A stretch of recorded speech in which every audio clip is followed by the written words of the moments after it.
National AIDS control organisation यानी कि नैको की माने तो देश में तकरीबन 9 लाख सेक्स वर्कर्स हैं, लेकिन यौन कर्मियों के लिए काम करने वाले संगठन all India network of sex workers की अध्यक्ष कुसुम कहती हैं कि नैको उन यौन कर्मियों की संख्या बता रहा है जिनके साथ वो कार्यक्रम संचालित कर रहा है, लेकिन ऐसी बड़ी संख्या उन यौन कर्मियों की है जो कि नैको के कार्यक्रम में खुद को रजिस्टर नहीं करवाती हैं या तो अपने सीमित संसाधनों की वजह से नैको उन तक पहुंच नहीं पाता। कुसुम का मानना है कि देश में यौन कर्मियों की संख्या 30 लाख से भी ज्यादा है। सामान्य नजरें यौन कर्मियों को सिर्फ रेड लाइट इलाकों के कमरों तक देख पाती हैं, मगर यौन कर्मियों की बहुत बड़ी संख्या घरेलू महिलाओं, घरेलू कामगारों, प्रवासी महिलाओं, दिहाड़ी मजदूर, कॉलेज में जाने वाली लड़कियों और कॉल गर्ल्स वगैरह की है, जिन पर आम समाज ज्यादा ध्यान नहीं देता है। लॉकडाउन के साथ असंगठित क्षेत्रों में काम करने वाली तकरीबन 14 करोड़ ऐसी सेक्स कर्मी हैं जिनकी नौकरी जाने का खतरा मंडरा रहा है। सवाल सिर्फ यौन कर्मियों की संख्या का नहीं है, सवाल उनके परिवार के सदस्यों का भी है, जिनको जोड़ा जाए तो प्रभावित लोगों की संख्या करोड़ों में पहुंच जाती है। अब बात लाखों की नहीं है बल्कि करोड़ों की है और करोड़ों की होनी भी चाहिए। मुंबई में यौन कर्मियों के साथ काम करने वाली संस्था आस्था परिवार की मैनेजर सीमा सैयद ने बताया कि यहाँ रेड लाइट इलाकों जैसे कि कमाठीपुरा, ग्रांट रोड, खेतवाड़ी से तकरीबन 5,000 यौन कर्मी हैं जो यहाँ पे रहती हैं। 25 मार्च को अचानक से लॉकडाउन के बाद यौन कर्मियों पर खाने पीने और रोजगार का संकट गहराता गया। घरों में रखा राशन, दवाइयां तो लॉकडाउन के शुरुआती दिनों में ही खत्म हो गई थी। डर इतना था कि यौन कर्मी बैंकों से अपने पैसे तक नहीं निकाल पाई, जिसकी वजह से उनके सामने भूखे मरने की हालत तक आ गई। कोलकाता के रेड लाइट इलाके सोनागाछी में काम करने वाले देश के सबसे बड़े यौन कर्मियों के संगठन दूरबार महिला समन्वय कमेटी के मेंटर भारती डे कहती हैं कि यौन कर्मियों ने सोशल डिस्टेंसिंग का पालन करने में गजब का प्रदर्शन किया है। पूरे बंगाल में हजारों मामलों में एक भी यौन कर्मी शामिल नहीं है, क्योंकि हमने सरकार के द्वारा दिए गए प्रत्येक दिशा निर्देश का पालन किया।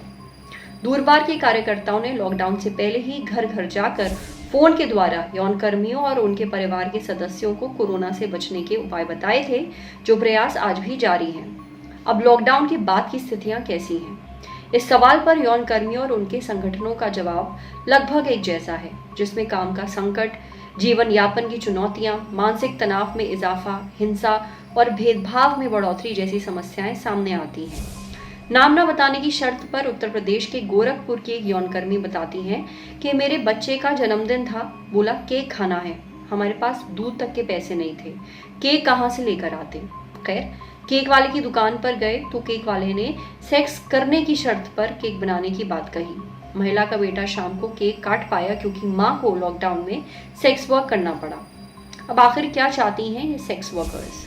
महाराष्ट्र के सोलापुर स्थित क्रांति महिला संघ की प्रोग्राम मैनेजर रेणुका कहती हैं कि अगर सरकार के 20 लाख करोड़ के राहत पैकेज का फायदा यौन कर्मियों तक नहीं पहुंच पाता है तो ये सरकार की बहुत बड़ी चूक और भेदभावपूर्ण रवैया होगा।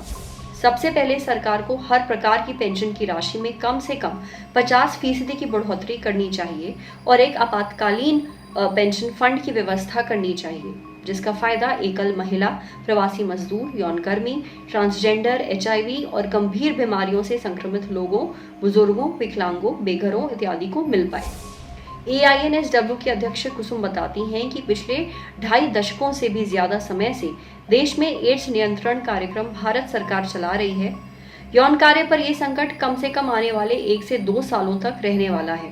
इसलिए सरकार को चाहिए कि यौन कर्मियों के साथ बैठकर समावेशी योजनाएं बनाएं, जिससे लाखों यौन कर्मियों तक सामाजिक सुविधा, आर्थिक मदद पहुंच सके। अगर कोई भी यौन कर्मी हिंसा या तनाव से ग्रसित है तो सरकार एवं सामाजिक संस्थानों का दायित्व ये बनता है कि उन विषयों पर काम करें। पुलिस को संवेदनशील होने की आवश्यकता है। राजस्थान के अजमेर में काम करने वाली सुल्ताना का कहना है कि नैको को एड्स नियंत्रण कार्यक्रम के बजट से यौन कर्मियों तक सहायता पहुंचानी चाहिए, जिसमें मास्क, सैनिटाइजर के वितरण के साथ राशन का वितरण भी बेहद जरूरी है। तमिलनाडु की पोंगडी कहती हैं कि सरकार को प्रत्येक यौनकर्मी के अकाउंट में कम से कम 2,000 रुपए मासिक ट्रांसफर करने चाहिए, जिससे हम अपने घरों का राशन खरीद सकें, बच्चों के लिए दूध का इंतजाम कर सकें।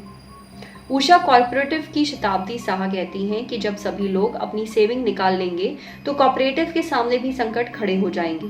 कर्मचारियों की सैलरी और संचालन पर भी संकट आ जाएगा। सरकार को चाहिए कि कॉर्पोरेटिव को विशेष पैकेज देकर इतने बड़े संकट से हमें उबारे। बहरहाल यौन कर्मी संगठनों की कुछ और सराहनीय पहल से सरकारी महकमों और संयुक्त राष्ट्र के विभिन्न एजेंसियों के बीच बातचीत शुरू हो चुकी है। इसी कड़ी में 20 मई को नाको ने सामाजिक न्याय एवं अधिकारिक मंत्रालय को पत्र लिखकर निवेदन किया है कि महिला यौन कर्मियों, ट्रांसजेंडर, HIV संक्रमित लोगों को सभी सामाजिक सुविधाओं की प्राप्ति सुनिश्चित की जाए। इसी के साथ उम्मीद की जा सकती है कि जल्द ही कोई बेहतर योजना यौन कर्मियों के जीवन में एक नई रोशनी लेकर आएगी। नमस्कार आदाब, मेरा नाम है सरवत, आप देख रहे हैं ऑर्डिनरी। ये स्टोरी हमारे लिए हमारे गेस्ट राइटर अमित कुमार ने लिखी है। अगर ये वीडियो फेसबुक पे देख रहे हैं तो हमारे फेसबुक पेज को लाइक करिए। यूट्यूब पे देख रहे हैं तो प्लीज़ हमारे चैनल को सब्सक्राइब करिए। बेल आइकन पर ज़रूर क्लिक कर दीजिए ताकि जब भी हम कोई नया वीडियो अपलोड करें तो उसका नोटिफिकेशन आप तक सबसे पहले पहुंचे। Thank you.